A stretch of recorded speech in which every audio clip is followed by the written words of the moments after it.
Vous bossez dur, vous épargnez, mais avez-vous la certitude que l'argent que vous économisez travaille véritablement pour vous?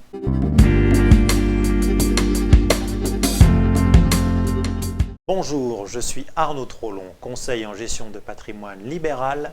J'accompagne exclusivement le médecin libéral dans la gestion de son patrimoine. Et dans cette nouvelle vidéo, je vais vous révéler les 3 principales erreurs que je rencontre auprès des médecins libéraux qui viennent me consulter dans le cadre du placement de leurs capitaux sur les contrats financiers.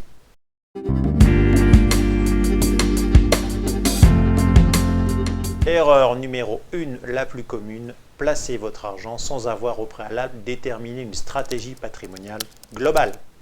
Que ce soit à court, moyen ou long terme, vous devez avoir déterminé vos objectifs, que ce soit pour placer de l'argent pour financer un projet immobilier par exemple, que ce soit pour compléter vos revenus d'activité professionnelle par le biais de revenus locatifs, ou encore que ce soit pour bénéficier de revenus complémentaires au moment de la retraite.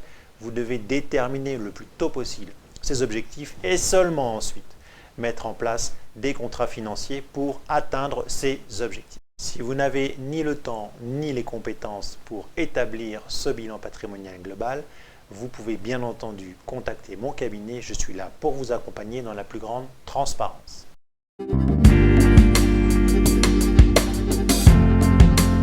Erreur numéro 2, choisir la facilité en ouvrant un contrat financier chez votre banquier ou votre assureur. Pourquoi? Tout simplement parce qu'en règle générale, ces contrats-là sont les plus chers du marché et les moins bien achalandés en termes d'offres financières. Avant de souscrire n'importe quel type de contrat financier, vous devez impérativement comparer les caractéristiques principales qui sont notamment les frais de gestion annuels, mais aussi l'étendue de la gamme financière et les performances bien entendu. Et en règle générale, ce qui vous est proposé par votre banquier ou votre assureur sont des fonds qui sont estampillés sous l'enseigne du banquier ou de l'assureur et les frais de gestion demeurent extrêmement élevés, d'où une performance particulièrement décevante. À titre d'exemple, prenons l'hypothèse que votre activité libérale va durer 30-35 ans. Si vous placez aujourd'hui 100 000 € sur un contrat d'assurance vie auprès de votre banque ou de votre assureur, et que par hypothèse on considère que ce contrat d'assurance vie là ne rapporte rien, uniquement avec les frais de gestion annuels, au bout de 30 ans, il vous restera grosso modo 40 000 € de capital, et donc 60 000 € seront partis uniquement en frais de gestion dans la poche de votre assureur ou de votre banquier. En revanche, si vous choisissez un contrat d'assurance vie qui a les frais de gestion les moins chers du marché, ces contrats-là ont bien souvent l'offre financière la plus étendue du marché également. Si on reprend mon exemple de tout à l'heure, en plaçant 100 000 € initialement sur 30 ans sans que ça ne rapporte rien, vos frais de gestion vont tomber, entre guillemets, à 25 000 €. Je vous rappelle que tout à l'heure, ils étaient à 60 000. Vous aurez donc 75 000 € qui vous resteront quand même dans la poche, ce qui est loin d'être négligeable.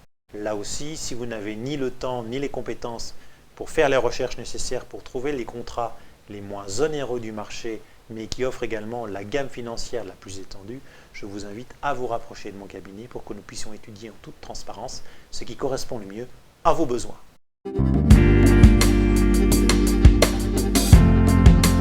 Enfin, troisième et dernière erreur la plus fréquemment commise par les médecins libéraux, c'est de négliger la fiscalité de sortie de leur capital. Chaque contrat financier obéit à une fiscalité spécifique, que ce soit l'assurance vie, rachat en cas de vie ou bien dénouement en cas de décès, que ce soit le plan d'épargne retraite, que vous le récupériez en capital au moment de votre retraite ou bien que ce soit vos héritiers qui le récupèrent en cas de décès pendant la phase d'épargne, que ce soit le PEA, chaque contrat obéit à une fiscalité spécifique et ces fiscalités-là doivent absolument être anticipées au moment où vous allez mettre en place chacun de ces contrats financiers. Si vous n'avez là aussi ni le temps ni la compétence pour estimer la fiscalité applicable en sortie de chacun de ces contrats d'assurance vie, je vous invite à vous rapprocher de mon cabinet.